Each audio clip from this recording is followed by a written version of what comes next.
It's a big pleasure to welcome you all on behalf of the Unity Gender team and the Innovation Facility. My name is Benjamin. I'm going to moderate this event. I lead the Innovation Facility in Unity. And today is International Human Rights Day, the end of the 16 days of activism, and it's our great pleasure to host this panel discussion with esteemed colleagues, friends, fellow activists to discuss novel ways to address gender-based violence. This year's day to eliminate violence against women and girls in November was headlined by a strong message from the Secretary General with all heads of agencies in an expression of solidarity with all survivors of gender-based violence, with all human rights activists, with all men and women who stand up against violence against women. And there was a strong call for us to step up our efforts, to further invest in what works, but also explore new and novel ways to address this worldwide global human rights abuse that's happening on a scale that's just unacceptable. And in this context, it's really our pleasure to have doers from different spheres who can introduce today novel select approaches to address gender-based violence. And we really see this as a part of a larger conversation for us to rethink how development can be done and is done. And I invite you today to listen to our presenters. We'll have a short round of introductions, and then each of our panelists will have about 7-8 minutes to introduce her work. And I invite you to think about those novel approaches. How can we think of them as different pathways for larger systems change? How can we think of such distinct ways to address a problem as a portfolio of experiments that evolve over time to contribute to larger transformative change, which is needed? Gender-based violence is really one of the archetypical problems that's a complex problem. It intersects with other gender inequalities, and not one approach, not one clear experiment will move the needle significantly. So I really invite you to reflect on how can we design out of these different approaches and the approaches that are already in the mainstream that work, the portfolio towards systems change. So today we have Nina Romanov from UN Global Pulse with us. We have Shanti Matthew from the Public Policy Lab in New York City. We have Alexandra De Filippo from the Behavioral Insights team. We have Haley Sterling from the US Global Development Lab. And we have Joy Anderson from the Criterion Institute. Big thanks for being here with us today. I'll just hand over to you for a really brief introduction, and I'll start with you, Haley. Sure. It's really an honor to be here. Thank you very much. My name is Weve Sterling, and I've been working at the intersection of gender development and technology for about 25 years, actually. A decade in industry research, a decade in academia, and then most recently in DC with USAID, trying to bring both a gender lens to technological digital development approaches, as well as bringing a technology lens to a lot of the traditional gender and development work. GPD has been very close to my heart, and is how I started my work in gender and technology, and I was one of the 16-day people a few years ago for some work I did with women, men, and community radio in Uganda. And I'm happy to say that that project has still kept the domestic violence rate down about 75% of where it was when that project had started. So I'm a true believer in smart, thoughtful technology for innovation, and I think that there is definitely room for that in our gender space, but it's also a big problem. Technologies, not gender. Gender's kind of a problem too, but technology's a bigger problem. All right. Thanks, Haley. Joy. Yeah, so Joy Anderson. I have worked at the intersection of finance and social change for about 20 years. In particular, trying to think about how do we use finance effectively? How do we engage with systems of finance to be able to create social change? And so I was one of the early leaders of the impact investing movement, founded a venture fund in about 2008. So I have done transactions and been involved in finance, but directly. But about 10 years ago, really decided that the field of impact investing wasn't addressing questions of power. And sort of one more time, we're thinking we're going to innovate our way to a new future. And so with myself and so Criterion and Root Capital and Pax World Equities and a few other players got together and really said there needs to be a field focused on looking at a gender lens in finance, a field called gender lens investing. So spent the last 10 years building that field. Thanks, and we'll hear more about it really soon. Alexandra. Hi everyone, I'm Alexandra De Filippo, Principal Advisor at the Behavioral Insights team, and in my position I manage the international development and humanitarian work out of the New York office of the Behavioral Insights team. And our work is really about understanding behavior and how does that last mile challenge actually play out. Why do people at the last minute behave in the ways that we expect or not, and how can we design programs to encourage that engagement at the last minute? Especially gender-based violence is one of the topics that we care most about globally, and we have work from Australia and Liberia looking at on the side of the perpetrators, like what can you do to get them to show up in court or to change their behavior, de-escalate when they get upset, to respect restraining orders, etc. On the other side, how can we make services more survivor-centric and encourage people to access them? And then also thinking about broader gender norms and like just social norms, and how can you start to move those to start to see systems level change, and we can talk more about that later. Thank you, Alexandra. Shanti, over to you. Hello, I'm Shanti Matthew. I'm Deputy Director of the Public Policy Lab. So we are a nonprofit innovation lab for government. We're based here in New York City, so I'm going to fully confess right now that I am not an expert on gender-based violence. And in fact, I primarily work domestically, quite a bit here in New York City as well as around the country. But I will say I and my organization are an expert on how you bring members of the public into public sector innovation. So at the Public Policy Lab, I'll tell you a little bit more later, but we work with community members, so members of the public and frontline staff and policymakers on policy design processes. We work on government transformation, both internally and externally. And by that, I mean internal systems. So what employees do what, and what software enables those interactions, as well as what is the experience like for members of the public when they interact with government agencies, and how do we change those interactions in a holistic way. And then we also work with government agencies on piloting new programs. So small scale tests to make a bunch of mistakes for less money before fully rolling out and doing large-scale implementation. We work across all sorts of policy issue areas like affordable housing, mental health care access, talk a bit about some gender-based violence work. We work on a lot of student services, public benefits access. So really any sort of programs or supports that serve low-income and at-risk communities, that is what I work on. Thank you. Mila. Hello, everyone. Mila Romanov. I'm from the United Nations Global Pulse. It's a special initiative of the UN Secretary General.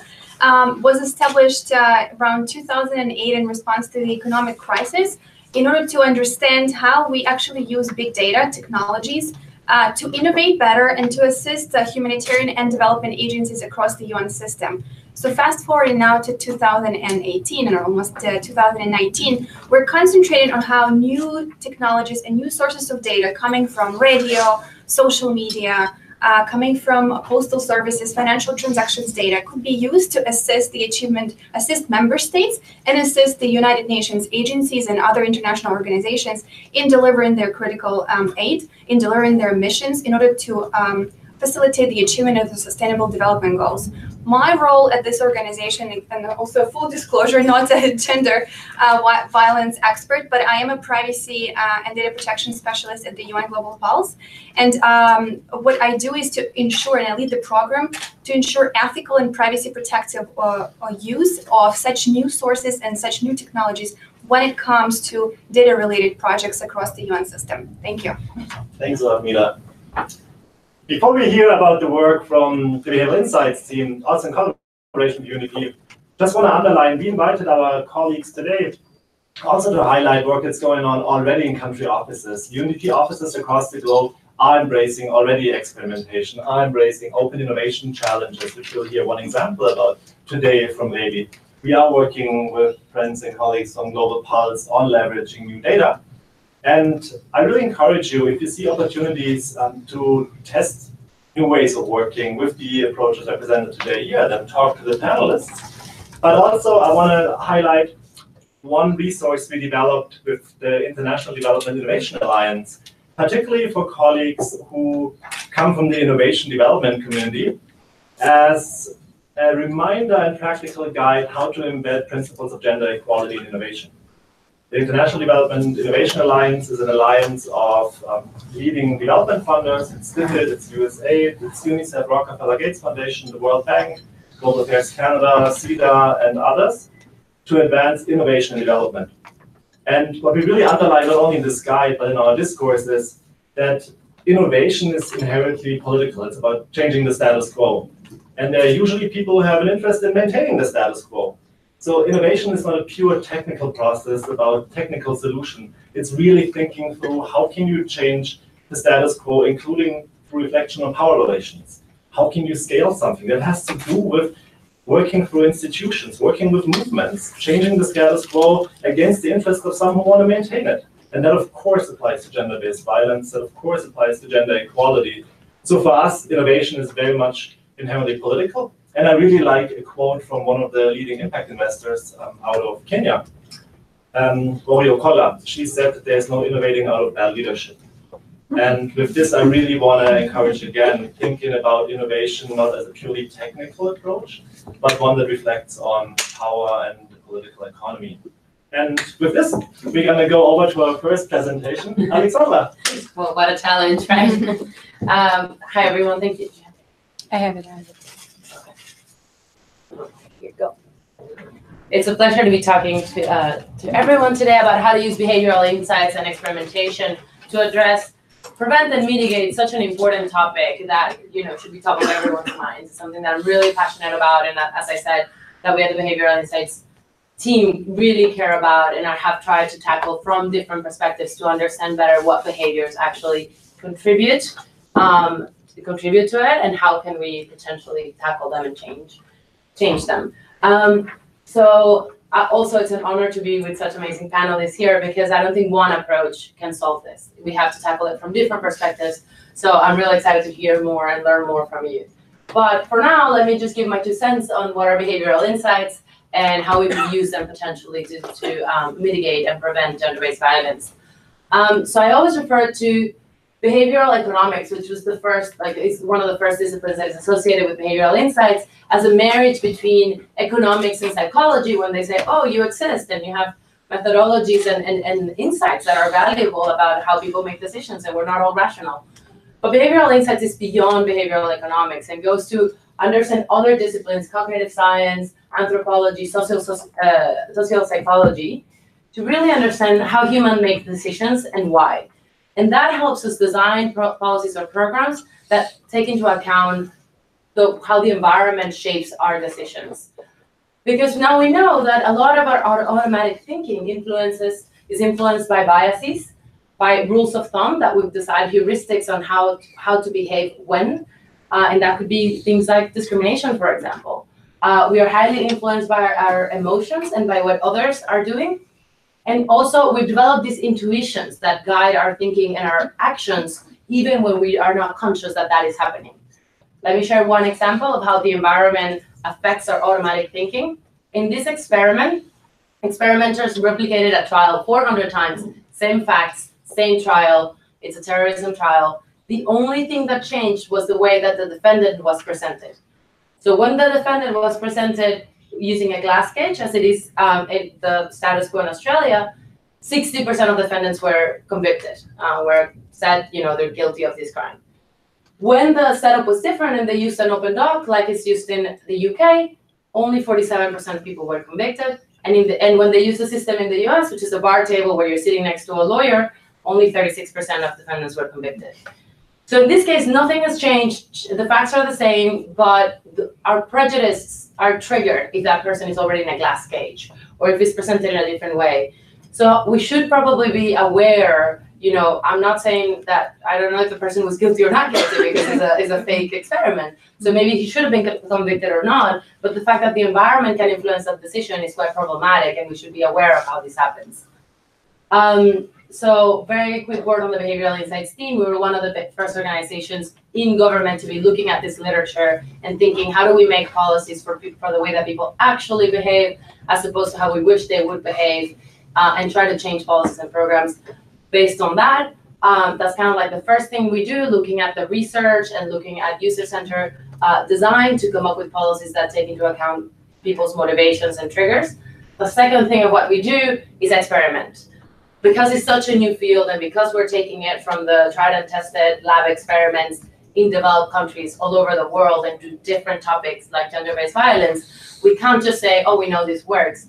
We really have to think, will this work in context? Because if it doesn't work and it backfires, if it backfires, then we want to know that before we actually take it to scale. So the second thing we do is set up randomized controlled trials so that we can quite nimbly test whether something works. And it can be a program element, and we can do it iteratively to know sequentially whether the changes we're making actually work or not.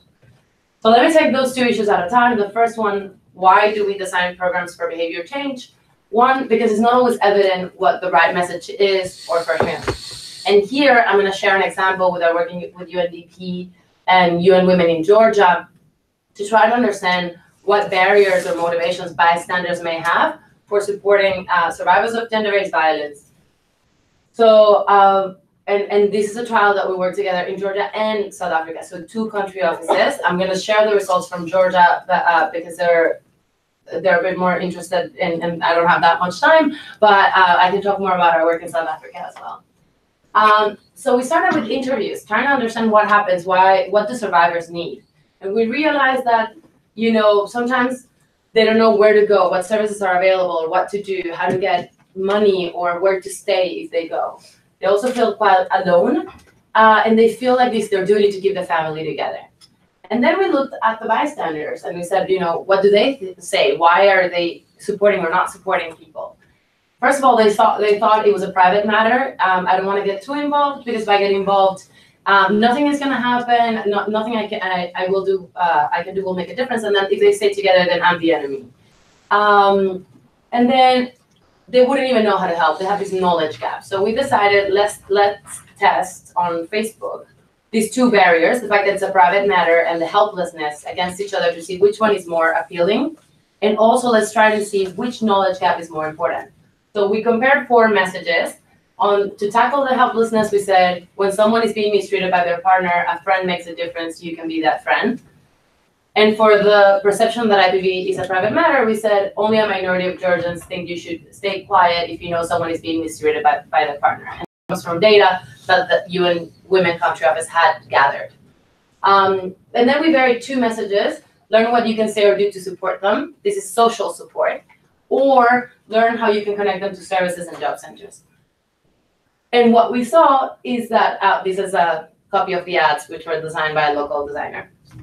And what we saw is that the social norms message, only a minority of Georgians think you should stay quiet.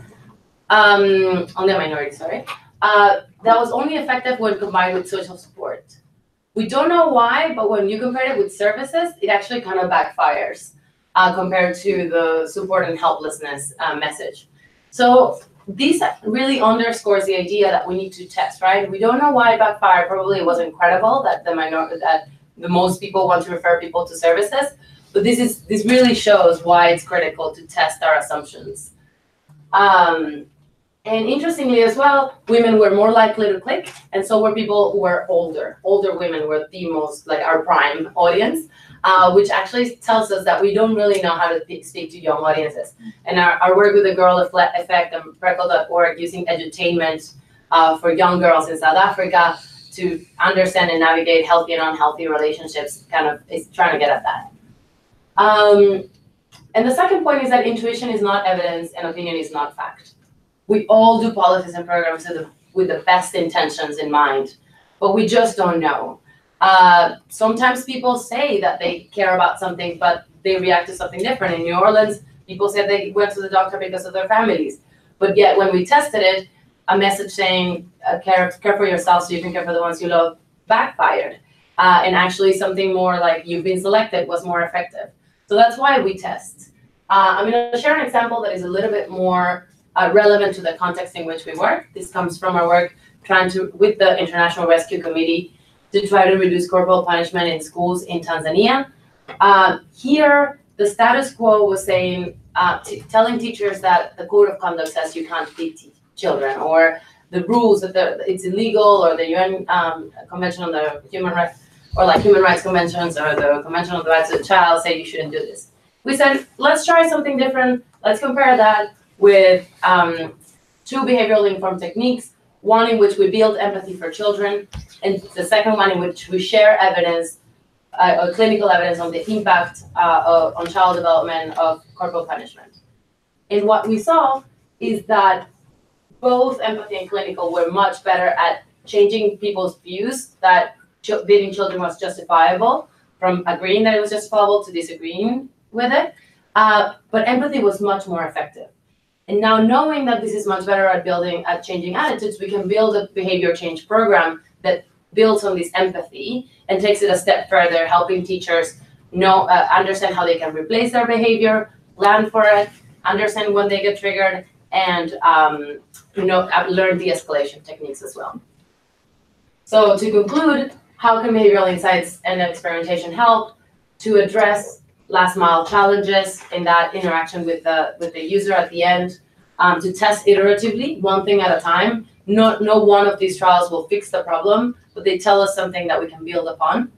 And lastly, sometimes there are issues that are so complex that we still haven't understood why we can really unlock progress, and behavioral insights might give us a tool.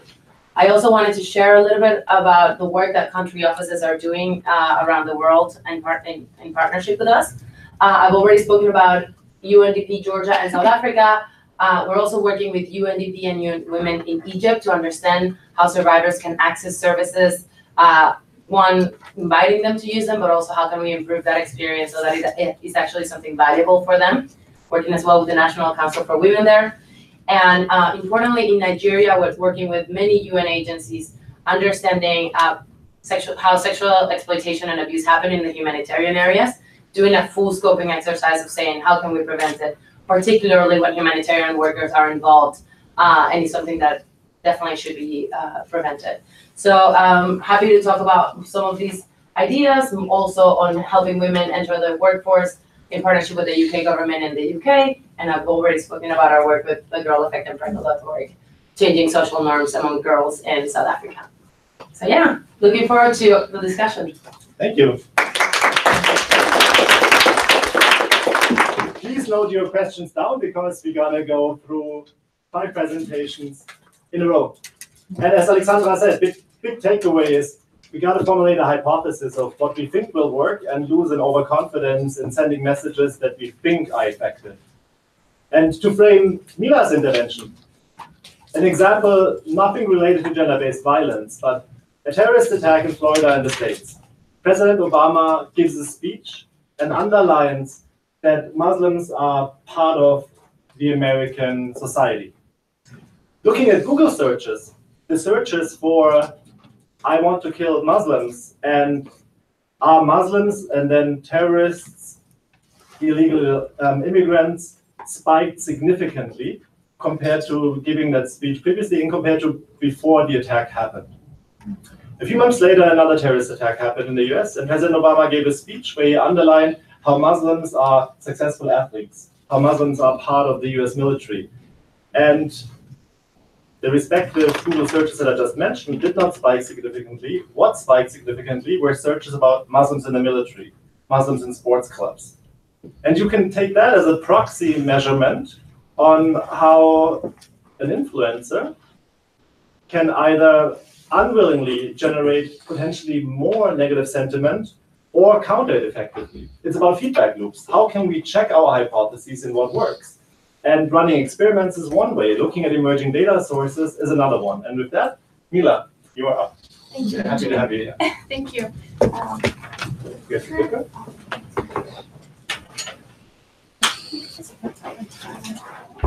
Hello everyone, and thank you so much for inviting me. I'll try to be within my time frame, and can you tell me, Benjamin, when I'm standing up? I'll tell you 2 minutes before. Perfect. Thank you. So I will not go into who I represent, the organization I represent. I already gave you a brief introduction, but I think I needed to mention today, in 1948. Today marks the 70 years of the United Nations Declaration of Human Rights, and it's actually a pleasure to be here today to talk about gender rights, gender equality, and also how innovation and data can help us cover and bridge those gaps that we currently have. It's still work in progress, as we all see. So Global Pulse looks how we can use technology, new data, how we can produce new technologies and build those new technologies in order to help achieve the Sustainable Development Goals. And we work with many different organizations across the UN system and actually understand how big data collected from private sector, primarily private sector, mobile telecom companies coming from radio, in many countries actually privately owned companies and some of them public services, from postal transactions data, social media, platforms like Facebook, Twitter, and many others, which I will talk briefly later. But how can that, this is actually supposed to be a moving slide, so I'm not sure why it's not. But the idea is that big data coming from all the sources that I just mentioned can complement already traditional survey data, for example, or census data that we're so used to. It's in a way, it's not an innovation anymore because private sector has been using big data or new sources of data that I mentioned for a long, long time. However, in public sector, in international organizations, in many governments, data coming from and majorly held by private sector is a new source of information, and we still need to adapt our way of thinking and our practices to this new way of thinking. In a way, the survey data picture is a static one, and the big data one is supposed to be moving. Mm-hmm. So what this slide tends to reiterate is that by supplementing our traditional sources of information with real-time information coming from from all the different sources of social media and mobile sector and financial transactions data, can provide us with the current information on the ground, what is happening right now, and actually prevent things that are happening in the future. And the data is becoming more and more. We're actually swimming in the ocean of data in a way. So why not use it to our benefit? Of course, in a responsible way, coming from my privacy and ethics background. So the real-time digital data sources that I mentioned can actually help us understand what people say, coming from online news, social media, retail advertising, radio and television, and what actually people do. We can actually see and understand what people do through what they're saying or through what they're doing online. And just recently, as I was in the lobby, there was a New York Times from today, and on the front page you could see, and all of our applications and software applications on our mobile phones actually are tracking what we are doing. So through that, we can understand what I'm doing, what you are doing, but of course, it could be used or misused in different ways, bad or good. So we need to make sure that when this is used, this is actually used to public good. And as I mentioned, Global Pulse actually does a lot of partnerships with different private sector companies. These are just some of them. But the idea is that all of the data that I'm mentioning primarily comes from private sector. So how do we actually ensure sustainable partnerships to unlock that data so it actually is used for public good? So we just recently came out, since we're talking today about gender violence, and in a way my presentation is more focused on gender equality and gender rights, how we just recently published a report that was done and co-authored with the UN Women on how we can use various sources of data coming from private sector primarily to benefit and to cover the gaps that exist within gender equality. So one of the projects that I was asked to talk about it and provide you with a few examples is actually that we've done in Indonesia through one of our labs, our regional labs in Asia, in using tweets coming from public tweets, okay, not privately guarded tweets, but those that everybody could see, the ones that you actually mark as public, how those could be used to understand, for example, the unemployment levels, and especially those related to gender. And that was done a few years ago, but the idea was to understand the discrimination, gender-based discrimination in the workplace in Indonesia. And what interestingly that this study showed is that based on what is reported, let me just say that Indonesia is one of the largest countries that uses users of tweets or Twitter platform. That's the reason why we actually conducted that study there. And how actually related and gender-related discrimination is reported through social media. And what we found that in many instances, you can find a lot of good information, but there are still gaps because, of course, women are not feeling comfortable and not feeling open to actually report such gender violence or gender discrimination. Thank you. Another study that we conducted was using financial transaction data, and this was conducted with the PPDA Bank. They have a research facility in one of the regions in Mexico after the disaster that hit in 2017. And what it showed, 2016, and what it actually showed is that women versus how women are preparing for the natural disaster and how women are recovering from it versus men. And actually it allowed us to see that women spend more, they're going shopping more, but then women are recovering much slower from the disaster financially wise.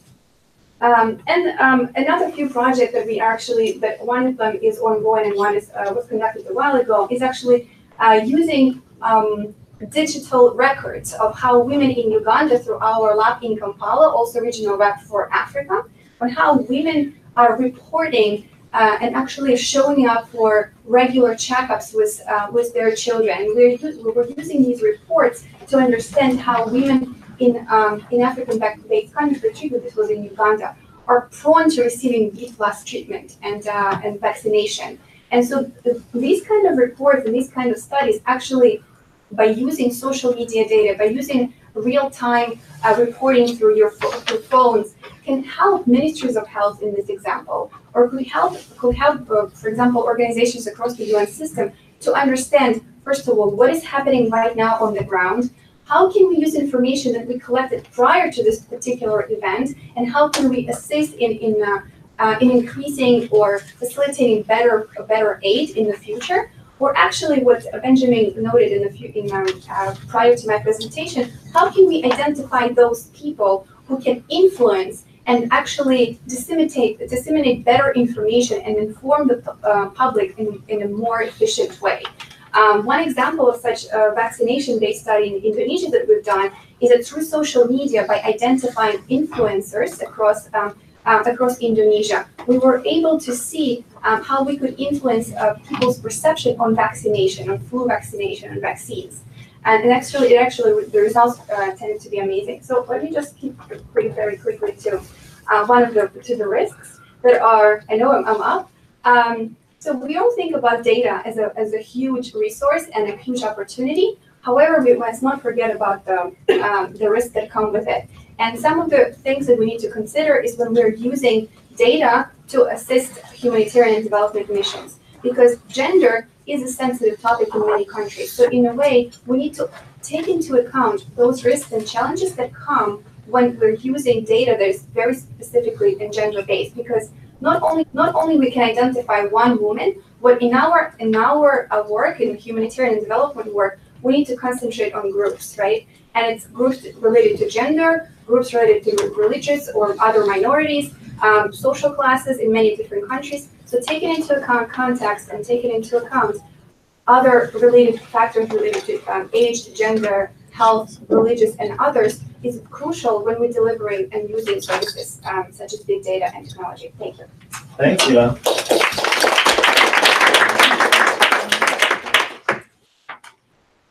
So tapping into emerging data sources for a better understanding of the situation of women and girls, particularly in view of the lack of reliable data on the situation of women and girls across the globe, I think it's just an essence of organizations and governments that needs to be done.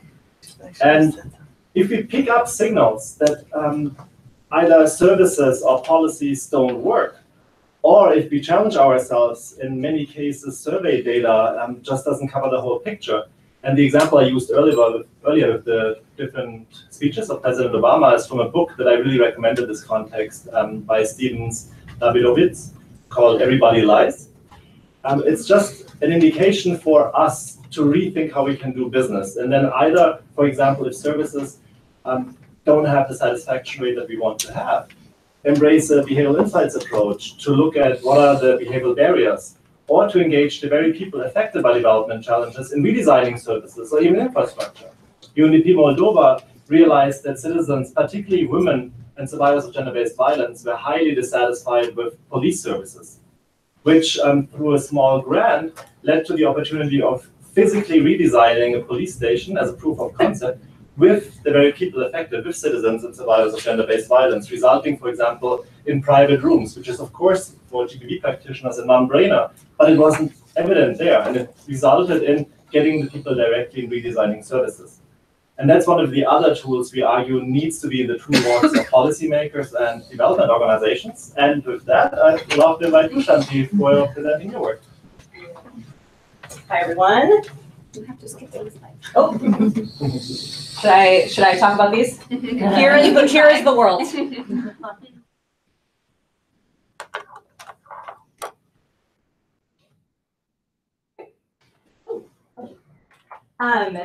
So hello. So again, I'm Shanti Matthew. I'm a Public Policy Lab.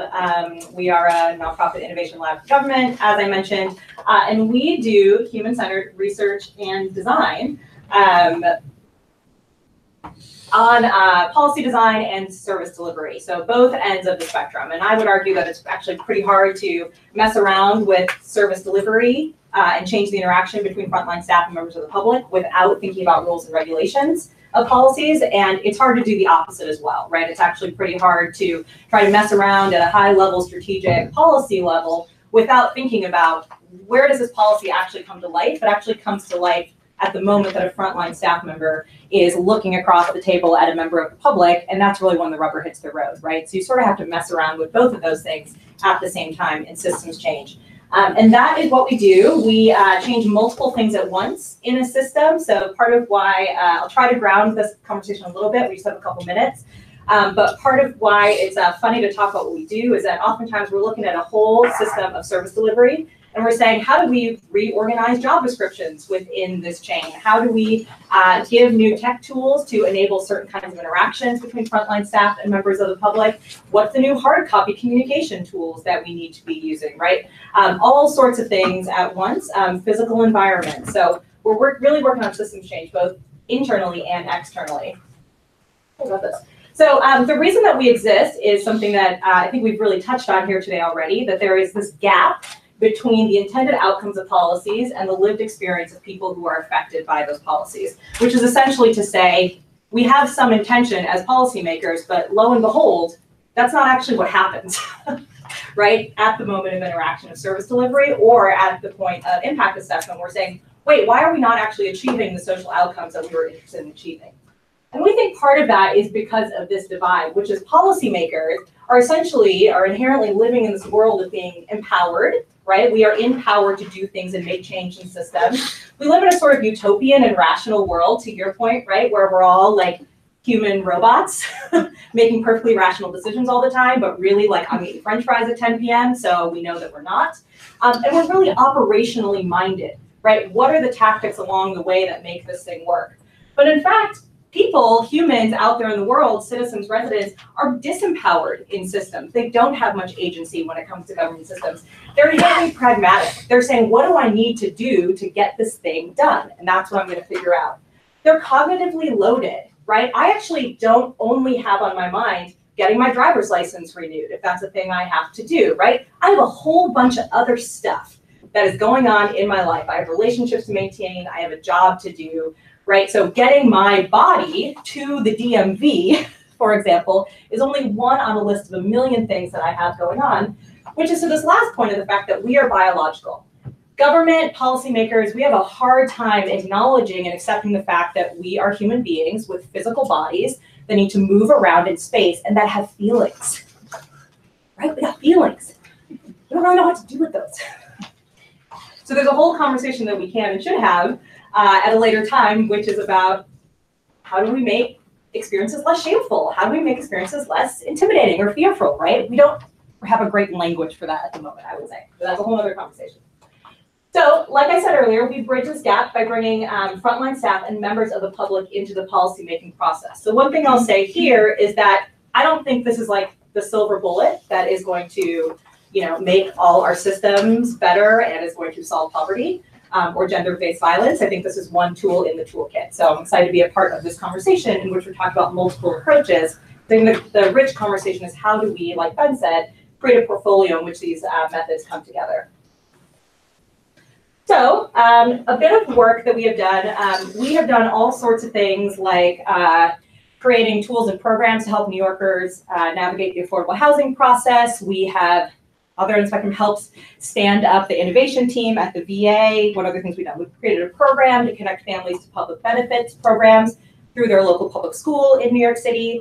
We've worked on a change management process for child welfare services in New York City. And we've also created New York City, the mayor's office's policy statement on digital service delivery. So a whole bunch of stuff. And all of our work tends to go in sort of 3 phases of discover, design, evaluate. So there's a process of understanding the landscape and the context of services, and then using those insights to create new things. So we make tools, we make hard copy materials, we make strategic recommendations, we make policy advocacy, briefs.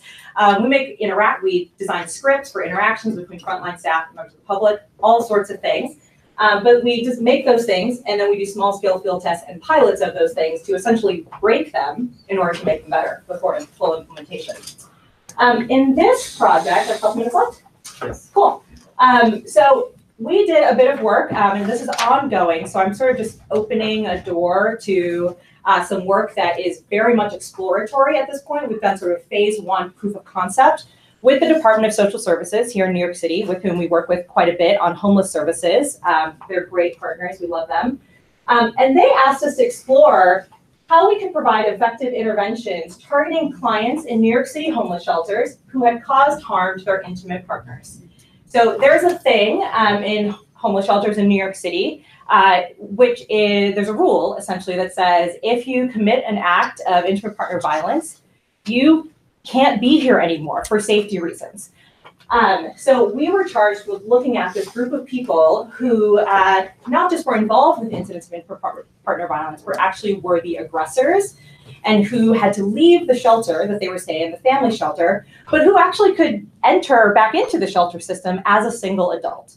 And so staff said there's this kind of interesting opportunity as we think about preventive services, as we think about voluntary violence intervention programs in the city at large. What could that mean inside the context of a homeless shelter? Don't know. So we went out and we started spending a bunch of time in homeless shelters, which I have to say I'm very grateful that I have had a lot of opportunities to spend time in homeless shelters in New York City. And we spent time with awesome frontline staff. Here's a shelter director, asking about what is this experience like? What happens when there's an incident of violence? What are all the steps along the way? What kind of services are you providing already? We take materials and artifacts out into the field. I'm very sorry, they look very skeptical, but I promise they're totally having fun. So we take out tools and materials and we say, this is our understanding, fix this. Tell us what you know. One of the things we do as service designers is we are constantly making things visual, because it's really hard to have abstract conversations and to actually get to change or to forward momentum, right? You kind of need a thing that you can all look at together and say, yeah, that's right, or no, that's absolutely wrong. Didn't you think about this? Oh, we should do this thing. That's not what I was imagining, right? There need to be artifacts along the way. So after a sort of discovery research process, we create oftentimes what's called a journey map. So here's an example from this project. And this is a process of a person living in family shelter, and some incidents of violence occurs. They actually have to leave. What happens around the incident? They have to leave the shelter. They go to another intake center to check into a single shelter. And then this process going forward, right? So now they're in the single side of the system. So this is essentially looking at a service system and saying, oh, wait, that's right. We're human biological beings. We don't just have like one interaction with an agency. We don't have an incident of violence. We actually have things leading up to a meeting with a caseworker. We have a set of feelings as we exit a meeting with a caseworker. So if we're going to talk about holistic service delivery, if we want to move towards that and designing systems or redesigning systems holistically, we need to be able to see things in sort of this chronological and time-based way, because that's how we as humans like, interact with the world and with each other. Okay, cool. So based on that, and this speaks to this idea of system change as well, we essentially synthesize qualitative research data and quantitative research data, come up with a set of insights, so that I won't go into in great detail. This is just an example. And we use those things to say, okay, let's talk about design concepts, let's talk about points of intervention along the way in the system.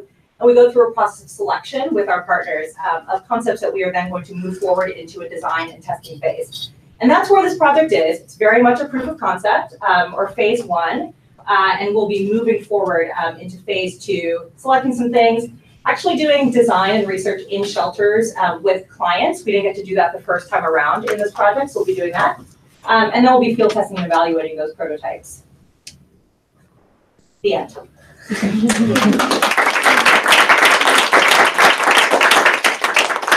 Thank you, Shanti.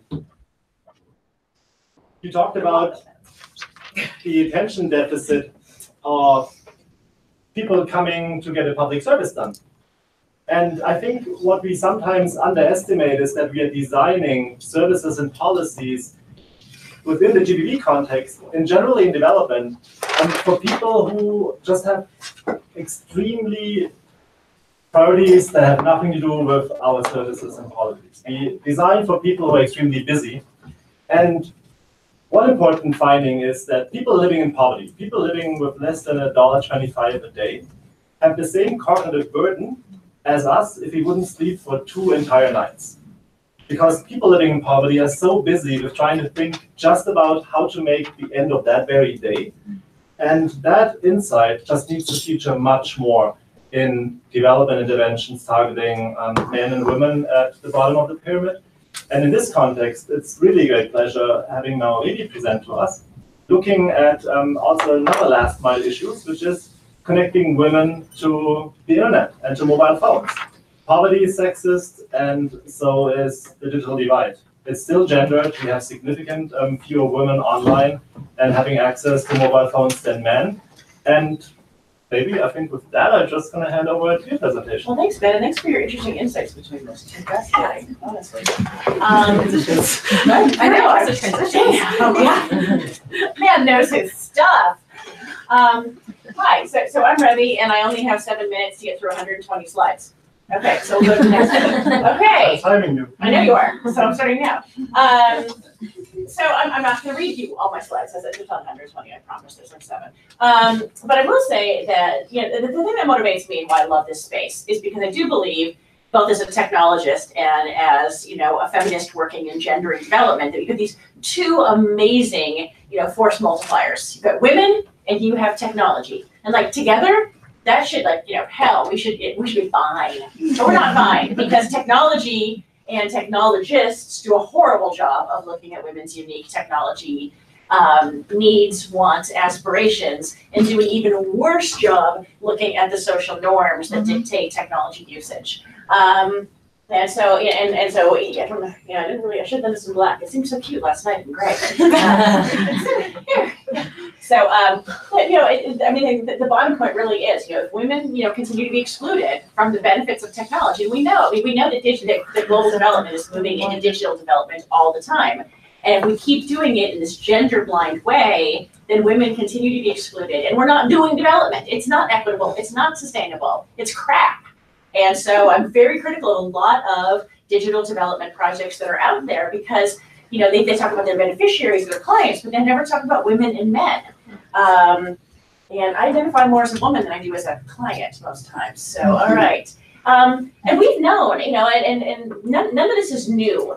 I go to a lot of conferences where people are like, we need to get to understand the barriers of why women, don't access technology. But we've known the same damn barriers for like 20 years, maybe more, since like the very, the first, women and men studying this came up with it.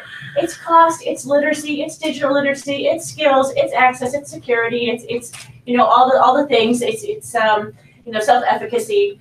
We know those, and a lot of them are the ones that are easy to fix. So this is why so many gender and development and technology programs are digital literacy programs, right? You go into a village, if you're Intel or Microsoft or Cisco or Mozilla or something like that, you're gonna go do a Fab Lab or a Codathon or a Hackathon, and you're just, okay, this is really relevant to rural, friggin' DRC. I mean, here's 2 weeks of Access and Excel.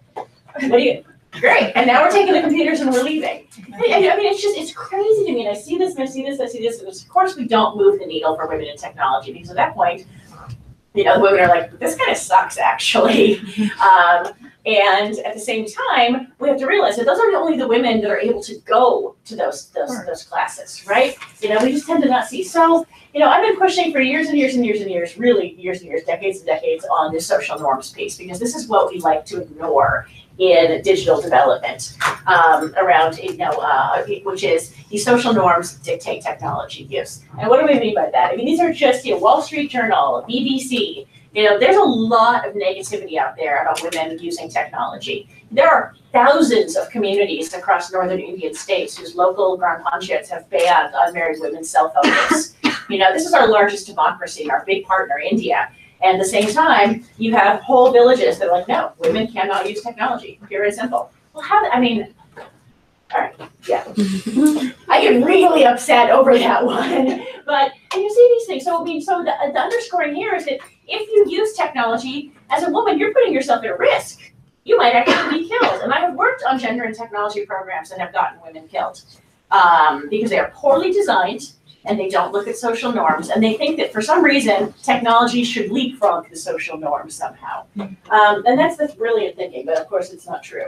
So we really need to address these social norms, because if you can't get women to technology, then they're never going to get the information that they need in order to manage their own, development processes, be that call their mom in the next village over, or take an online class, or I don't know, M-Health, M-Ag, M-everything that we do that nowadays. If you can't access it, you can't learn it. So, what you needing to realize that with so many things like, girl children going to school, FGM, etc. A lot of this just comes down to the power relation. Why don't you, husband, father, mother-in-law, employer, want women online? This is a fear issue, it's a status issue, it's a women are chattel issue, and it's affecting, the 1.4 to 1.7 billion women who do not have any access to technology. No cell phones, no anything. So when people go, oh God, cell phones will drift down to them. Really? 1.7 billion? That's a lot. That's a lot of gap there that we need to fill.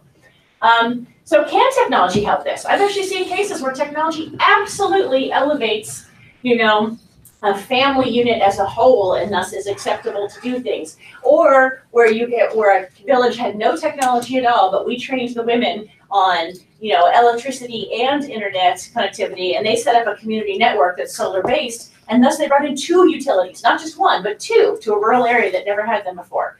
They brought power, and they brought, power is a loaded word here. They brought electricity, and they brought internet. And the guys are not like, hey, we're not going to use the internet because women brought it here. They're like, oh, this internet thing's kind of cool. Thanks, ladies. They're the ones that stay in the community and keep it maintained and keep it going while men, come and go because they're migrating for work. Really studying under what local conditions, will men and women, will men or other people in power let women even use technology? And then just use that tiny little bit. If it's, only if I'm having a heart attack. All right, I can give you a heart attack. I'm connected to the phone. Yeah, I'm not advocating that. So anyhow, so looking at these things and trying to understand, where the holes are in the social fabric where there are opportunities to help women engage in, with kind of the information society, for lack of a less cliche word. In a lot of these women, there is a large overlap with GBV. I worked with, the first project I built was I built a communications device that let women communicate to community radio programming and to each other using this handheld, world's ugliest, smart walkie-talkie with some store and forward programming behind it. And it was interesting because they said, I really want to use this. I'm like, yeah, but what's your risk? I'm like, well, I don't really care. I'd get beaten more. I really want that thing. I'm like, oh, this is a really icky space. You're willing to get hurt for technology. I'm an academic, I have to go through an IRB. No, you can't do this, you can never be beaten. And learning that for so many women, this is normal. And I think that, as Ben talked about, innovation is political, development is psychological. You have to, work with people to make them kind of be like, yeah, actually, I am gonna take that chance. And some people want to, and some people don't. I mean, it's a very psychological exercise. One more on that one. So this is what really focused this Open Innovation Challenge that Ben was talking about, the Women Connect Challenge, which I run at USAID and launched last March on the International Women's Day. And so what we did with this, my whole goal with putting this request for proposals out there was to get these very local, hyper, aware of social norms applications. And I thought, if I get 100, I'll be totally happy. We actually got about 900 total and about 570 that were complete. And very few of those were from the typical Beltway bandits. There was no DAI, there was no Tetra Tech, there was none of that. I got ones from beauty salons in northern Kenya. How the hell did you get this thing? Someone had an internet connection and was empowered. These were very, very, very focused, the good ones on the social norms. 80% of them were terrible. 80% of them were just throw more technology, and these were more tech-driven, the little startups, that kind of stuff around the world. But, for the most part, a lot of them, the ones that we finally got down to maybe the top 50 were from small community-based organizations that said, this is what happens in my community, not 3 kilometers away, but it's happening in my refugee camp where I live in northern Nigeria, and it has a large CVE and GBV component to it, but we're going to use technology to talk about those things. So, great. So we ended up funding 9 of these, and they're very innovative. And I'd love to go into them, but I don't have time to go into them because I have 4 seconds. I'm over. So anyhow, I will say that the GBV apps that we had that were very specific were terrible. Terrible quality. And that I think is an interesting opportunity because, you've got this Mobius strip. All right, well, these are, if you want to talk about some of the examples of the ones that are really awesome and innovative, we'll talk about them. The GBV ones, there's a lot of GBV stuff out there that makes use of technology, right? They want to use the internet. They want to have an app for that. But there's no upstream or downstream sort of, accountability or consequences or, so I'll end on this one, which is that, we have this Mobius strip, I think, right now with GBV and, gender digital divide. And in the GBV case, we're looking for tech innovations, but at the same time, you've got women who can't use tech because they're going to get in trouble for using tech.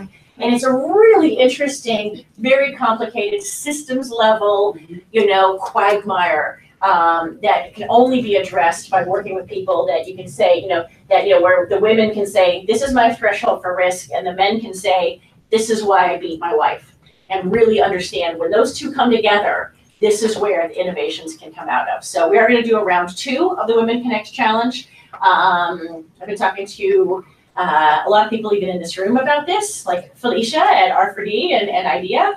And we're trying to figure out, what this looks like to still look at those social norms, but perhaps in a more scalable way where some of these innovations might not just work in northern Nigeria or northern India, et cetera. So we'd love to talk offline. I'd love to talk about some of the projects that seem to be more innovative than others.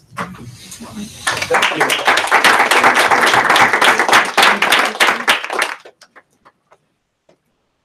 You kind of implicitly articulated critique on the proliferation of hackathons and makeathons. And I personally think there's a time and space for some of them. The important thing, though, is they need to be designed for outcomes. So what Weve essentially presented was USA knowing there's a severe problem with connectivity. And also acknowledging we might not have the best ideas inside our house. We want to go out and ask people who live in communities. We want to ask bright people who want to push the envelope about their suggestions for solutions. And that as an open innovation challenge is an approach we in UNDP have established first through proof of concept. We've written a policy around it. It's in your toolbox in the UNDP country office. But I also want to underline, only Joy, It's okay. So sorry. that there's a time and space for thinking about what's the best fit tool. 2 years ago, UNDP Pakistan approached us and they said, we want to help women in indigenous communities in rural areas in Pakistan to break through gender barriers, economic and political barriers. And we want to run an open innovation challenge. And when we discussed with the office, it became clear that the target audience would be, educated urban innovators and activists. And we argued they might not have the context-specific insights to really come up with a solution.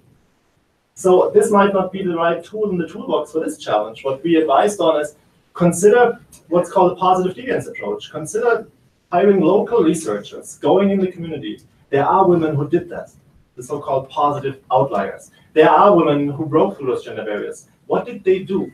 And what does their support system look like? And what can we learn from those very specific tactics as a potentially scalable solution? But then the next challenge is, and you hinted at this too, of scaling.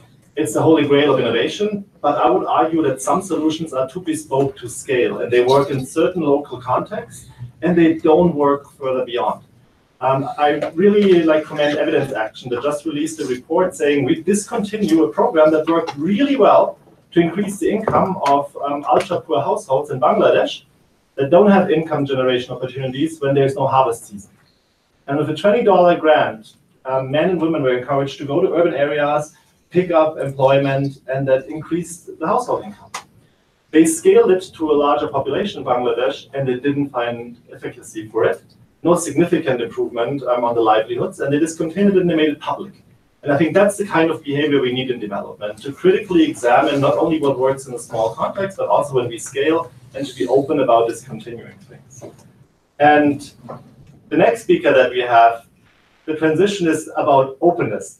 We have a colleague who I got to know recently at a meeting of the International Development Innovation Alliance, and I'm glad you pointed out Felicia. She's a colleague from IDEA, who we also generated this guide on scaling with. And Joy has been such an inspirational speaker, navigating a world that is quite foreign to me, and I assume to most of you, finance, and making the point of unlocking much needed additional financing to address GDP with great openness and frankness. And Joy, we're really looking forward to your presentation. Great. All right, and I officially don't have a PowerPoint, so I'm not sure where I'm supposed to stand. Point me again. Up till here, because of the I have to stand up here. Yes, it? This is perfect. Right here. Yeah. I'm right This whole here. area. This whole area is good. I've got a Yeah. whole area. That's really great. Well, I will say it's kind of fun to. years. Super fun. Well, I actually will say often I am the most passionate speaker on panels. I just will say I don't know if I can top the last couple. So, but I also love the sort of frame of a portfolio. And since I work in the world of finance, portfolios make sense to me. And so I want to see if I can pull together a few of the ideas that were actually named here and say, how would you build a portfolio using finance as a tool to address gender-based violence? So a little bit of a backdrop. Criterion has been working to build the field of gender lens investing, as I said before, for about 10 years. And what we just kept hearing over and over again in a whole bunch of different settings was, well, I invested in a woman-led business. I did gender lens investing. I have addressed all gender norms on the planet because I found a woman and I think she can scale. Wow, that may be not what we're talking about. Not that I don't love women-led businesses, but we've kind of got this women on boards, women-led businesses as the core pieces that get talked about in this field of gender lens investing, because thinking about gender seems to be sort of the equivalent of being able to spot a woman. And so what we decided about 1.5 years ago was to say we need to go deep in an issue that can serve as a model for the broader field of gender lens investing to be able to think, go deep, do actually deeper analysis, look at more complex issues. So we chose gender-based violence about 3 months before Me Too. So really good market timing, to use the language of finance. And so the basic campaign, and I've actually brought some recent updates that you can grab later. But the basic campaign has 3 pieces. One is to aggregate $1 trillion of intent. So the way this works and the way you influence finance is you say, look, there's money moving in this direction. right? So it sort of creates a demand. Say there's money that wants to invest in this way. It's a really powerful signal. So without really trying, we finished our paperwork literally a month ago. We have $80 billion. So we expect to be at $1 trillion before the end of 2019. I will say this is not as impressive. I see your mouths drop. That's really cool. You get a couple public sector pension funds, you're over $1 trillion. But we are finding very little resistance. The problem is this is not a divest invest campaign. There's no thing you can invest in to address gender-based violence. There's no sudden thing. I'm going to divest from what? What am I going to divest from? Google, right? This is not like a direct correlation the way there has been in the climate finance world. But what this is meant to be is a signal to asset managers, the people who actually build financial products, the people who actually do the day-to-day investing, to say, build me things that I want. And so behind this $1 trillion will be a fairly substantial activism campaign that actually has asset owners say, this is what I want. So then we're working with the asset managers to actually build the product. But the most important part of the campaign is not about the money, and it's not about the financial technology, sort of financial techniques. It's about the gender-based violence experts who know what they're talking about. Because we can't afford to continue to move money without the people who know something about gender-based violence, who have actually done this kind of work sitting at the table. So what our core work is to marry those people who know something about gender-based violence with the finance world and be able to figure out what we can come up with of how we can use finance to address gender-based violence. So a couple examples. We have actually 50 ideas that we've come up with in the last year and a half. One of my favorites builds exactly on what you were talking about, which, am I still standing in the right place? You're perfect. Just checking.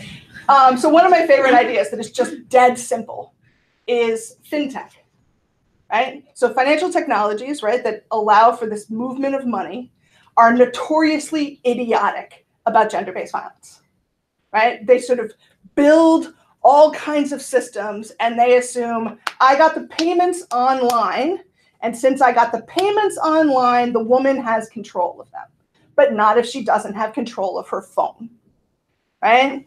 So we're designing an accelerator in Australia to bring together innovators who are working on fintech, and we'll just bring Weve in, right? Who will say, how do we bring in a set of experts to say, how do you design financial technologies in such a way that you don't that you don't increase unintended consequences and hopefully decrease the incidence. National Australian Bank, which is one of the sort of potential partners in this, has launched a program within the bank where they provide a 6-month kind of gap, sort of a 6-month leniency where you don't have to pay your loans, and up to $2,000 of hardship grants if you come forward totally confidentially to say you're experiencing domestic violence. They saved $70 million in the first year. They saved $200 million in the second year because the loans didn't default. So at some point, this is a piece that has been proven. The connection between gender-based violence and these unreal economic costs is we've got costing data all over the place.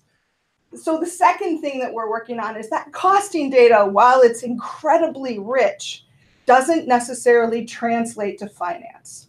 So we're actually starting a project with UNICEF in the next couple months to look at the relationship between costing data in emergencies and how do we actually take those data sets of these sort of horrific experiences of gender-based violence within, sort of post-emergencies and say, how do we who would care about that? So this becomes the part of the innovation problem. How do you actually figure out what part of the system of finance would be relevant, would care about that data set. And here's the trick. Once you find that system of finance that cares about that data set, it's not that new money moves, right? If I find out that sovereign bonds or sovereign wealth bonds have something to do, would care about the long-term risks of gender-based violence in emergencies, it's not that the sovereign bonds are then going to finance the end of it. It's that you have another advocate. You have another voice at the table that's saying, we think this is material. So a lot of our work globally is proving, like climate. So climate did this incredibly well. There are very few people in finance who say, well, I just don't know about climate. This really, it has a really pervasive effect of the people who assume that the risk is real. 35% of women on the planet experiencing gender-based violence is a similar ubiquitous risk. We don't have to keep justifying that it's a problem. We have to flip the language and say, what have you done to mitigate the risk in your context? And then figure out how to get a massive push behind that to change the dialogue. 1 minute. Well, I was done. Change the dialogue. I could give another minute of examples, but you can also, I'm aware we have like 10 minutes of questions. They have Exactly. thoughts. Sorry, Here, if you want, you can pass these around if folks want to grab one. I prepared a few questions to our panel, but I'd rather invite now you to ask questions. And we have 10 minutes left, so please keep your questions short. And ideally, just say your name and where you work. And if you have a question to a specific panelist, then also make that clear, please. Are there any questions? Natalia, please. Hi, I'm Natalia from the health team. Thank you so much. And I think your last point about why we care, I want to draw attention to the UNDP colleagues that there are very few men, and that's because they don't think this conversation is relevant to us.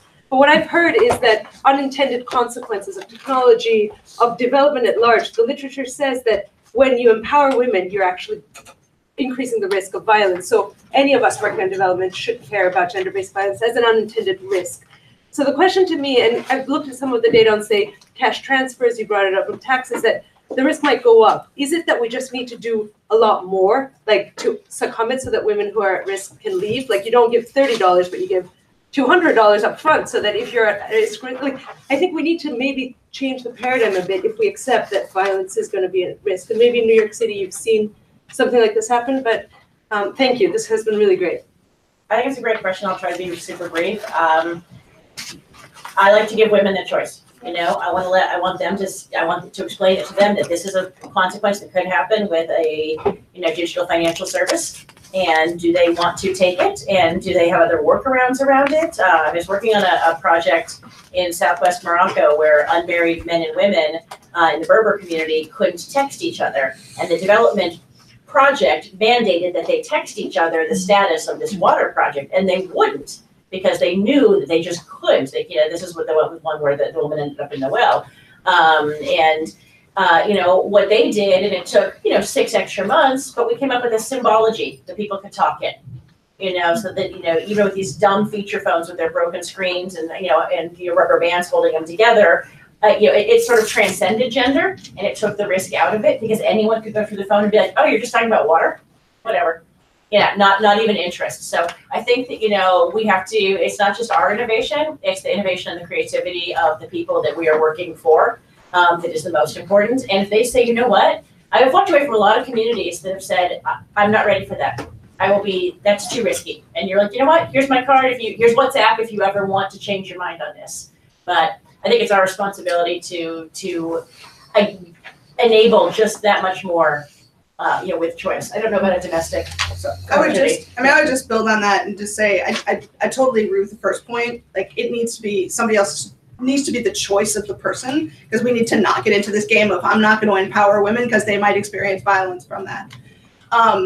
That being said, I think we need to stop being idiots about it, right? I just think there are best practices out there that, and I see this a lot in the impact investing space of people just like, I've empowered women. I'm like, you haven't addressed questions of power, right? And so we have to make sure that when we're working on that, most of the programs that out there are supposed to empower women actually don't, right? They shift money in a direction, but they don't actually change the power dynamics in the context.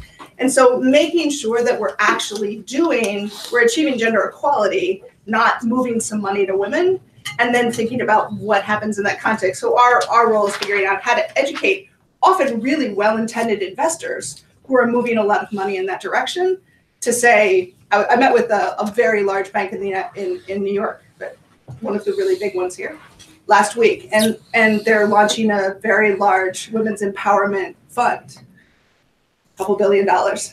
And I said, great, you should pay attention to gender-based violence a little bit at that. You've been working in microfinance for a long time. They said, no, we just can't do anything that complex. We just really want to get the returns and get them done. Like, that just can't be an okay answer anymore to say we just want to move money to women, but actually not think about social norms, because that's what's missing. It's actually not it's that nobody's doing the analysis of social norms in context. So they're not actually empowering women or addressing gender-based violence. Anyway. Thanks. Did you want to respond, or should we go to No, the next question? another question is.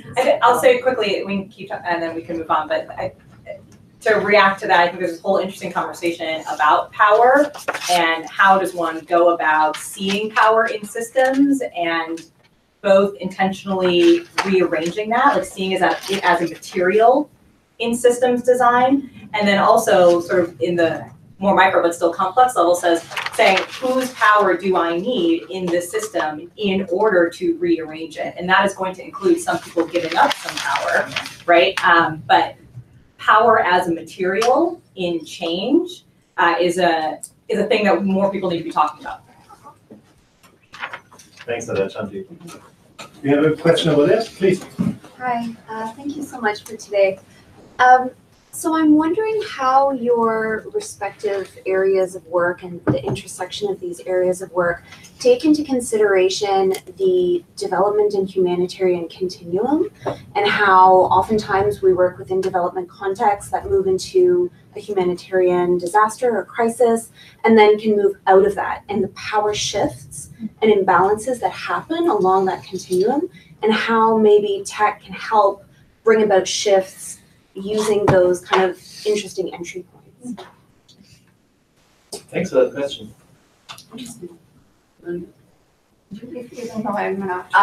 No, it's so what's interesting is that there are kind of like two levels, right? We're talking about systems level change, but at the same time, I mean, at least in behavioral science, we commit often the same of working at the individual level, right?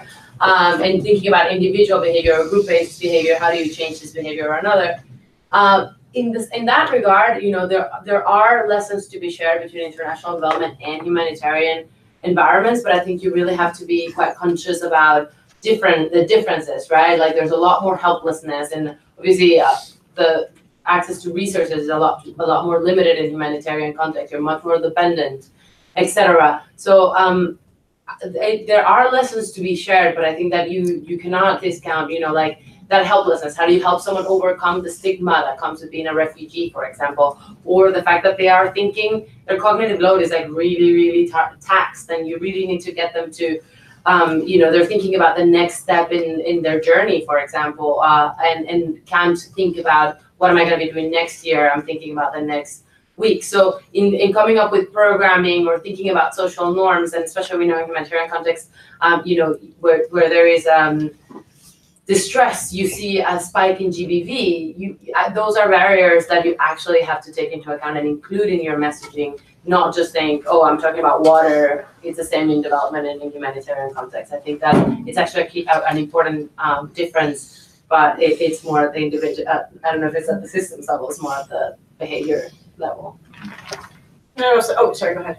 I just quickly comment from the big data perspective and from working with private sector and governments, you know, in both development and humanitarian sector, what we're actually seeing is that, and again, I'm not speaking of the humanitarian or development sector from our organization, but from what I see, one of the challenges in transitioning from, let's say, from humanitarian space to development space is actually engaging people in the projects engaging people that are affected in the data and technology related projects. So I mean, if we're talking about gender violence as an example, you need to speak and you need to actually engage those who suffered that to inform that transition. And what we've done in our project, not related to gender, but including related to gender, but also humanitarian and development ones, is that we really try to include the representatives, whether from the civil society organizations or just interviewing those who were most affected by that, and engaging them in the project, the data, big data related projects, whether it's the ones using mobile data, or whether the ones that are using both mobile data and the survey data, or radio data in Uganda, but actually having the representatives of that particular level of society in those big data related projects. And I'm going to make a quick plug for tech on this one because, and tech in the role of alleviating or at least, taking trauma head on has become much more important as we have so many refugee and IDP communities around the world and so many traumatized people. If you are that traumatized, development is the last thing from your mind. It's the cognitive load, it's the other stuff that's happening. And, right now what I'm seeing a lot with mobile-based cognitive behavioral therapy modules to everything to VR pieces that, UNHCR has been working on, et cetera, is that, traumatized people need to be heard, and technology is a good way of, giving a voice, even if we're not necessarily listening, it can listen. So I think that's a huge area. It's an area that I hope to move into. Let me try to move into for the last 5 years, so maybe this is the year. But I think there's a huge role for tech in trauma, to getting people to the point of, from survival to actually re-engagement in development. Thank you. I'll take 2 more questions, and if it's okay, I'll take the questions from the guests, if that's okay, Jessica. Thank you. So we have Maria, and then yours. We'll take both at the same time, and then come up with answers. Can you just briefly introduce yourself, please? Sure. Hi, I'm Rosalie. I'm with UNDP. So to the point of that some of this work requires convincing people to give up their power. I'm wondering, how do you go about that? Because I can imagine that some of these innovative, purely technocratic solutions feel really good to do. Like starting a women's empowerment fund probably feels good. It looks good for the company. So how do you push people to look beyond that? And how do you push people to think about maybe redistributing some of their own power that they hold? Thank you. Hi, I'm Miriam. I'm a Fulbright scholar with Fordham University. My question is to Joy, actually. The vast majority of UN-related events I go to say that there needs to be more closer cooperation between private and public sector, between the UN and between the private sector. And from just what you mentioned recently, that a bank was saying it's too complex to think about GBV. We don't want to do that. We just want to think about the returns. That's a real sign that the development sector could contribute their expertise to the private sector, right? Could you describe a little how we could cooperate better with the finance community? Yeah, I actually probably have this similar answer to both questions. Maybe I have this answer to every question. So I think working in systems of finance, so I was a high school teacher in Brooklyn for the first 10 years of my career. Never taken a class in finance in my life, but I've changed global systems of finance. And so part of it is the ability to understand the logic of how finance works. So I think the irony is that fund was funded by governments. The National Australian Bank was the private sector. So one of the things that's interesting is being really honest about how the money's moving and who's doing what things, because there's a lot of money moving from governments to banks that are then developing somewhat uninspiring approaches to gender equality. So I'll just put that blanketly out there, just to not create this, because the effort that we're working on is actually driven by the private sector, right? That it isn't.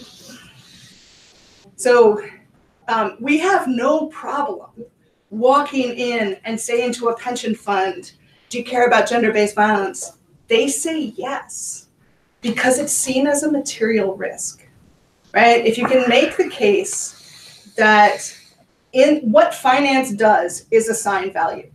It says, in the future, this is what might happen, and therefore we're going to take this bet today on an investment because this is what nobody makes money today. They make money in the future. So they make bets now about what they think might happen in the future.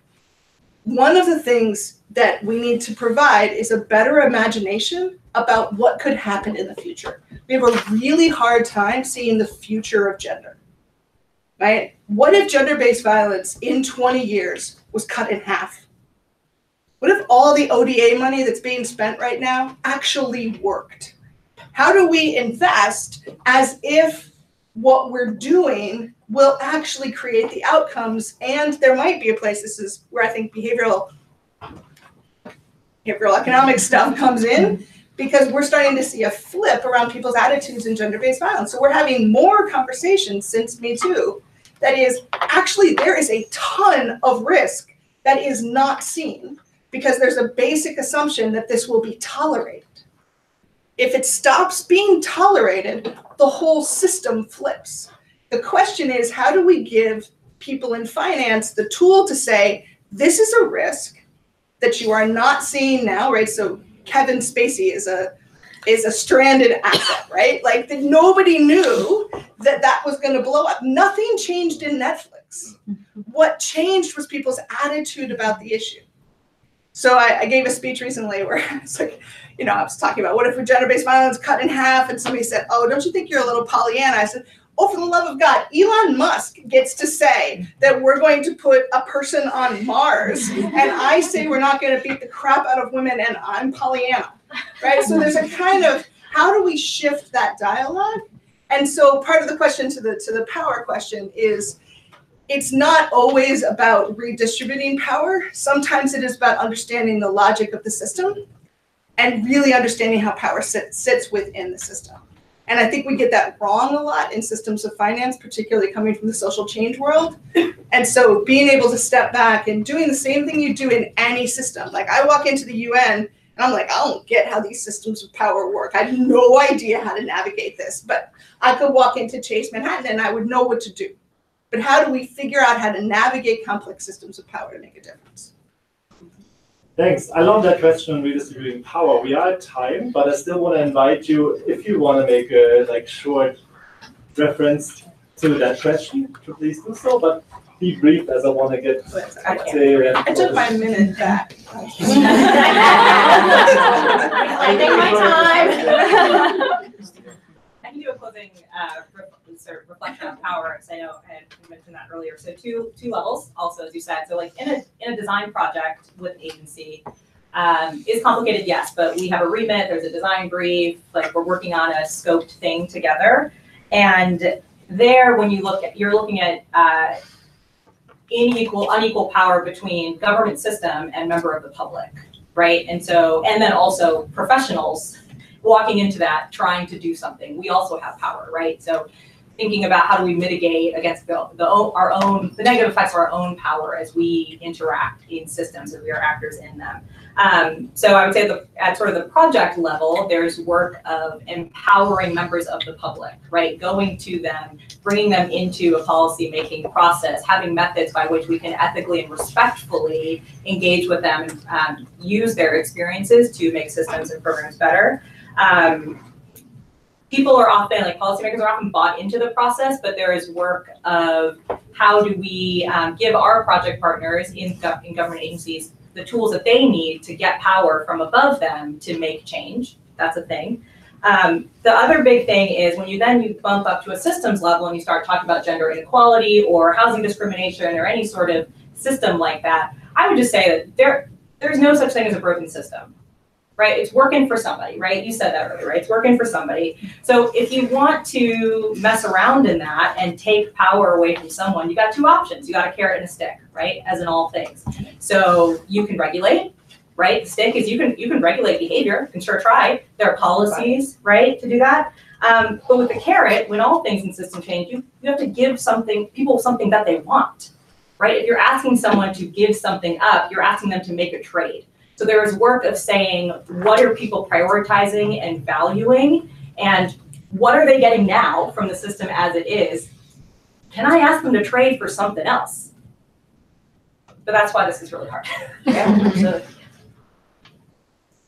With that, just to explain the not for there is no broken system, I wouldn't make that statement for the current economic paradigm or for the current status quo regarding gender-based violence, but I think to understand systems, it's useful to think of they're functioning right now. Well, it's about shifting the purpose of the system as an entry point to understand systems change. And far from giving a comprehensive answer to your really good question, for particular colleagues in UNDP, I really like to underline the findings of a meta-analysis a few years ago that found a strong correlation between more conducive policies for gender equality and the strength of women's movements on the ground. There is a strong correlation, and we must not overlook activist women's movements and supporting them in addition to the policy work that we do. But it's just a very important element in the system that I don't want to say needs our support, but I think we should support.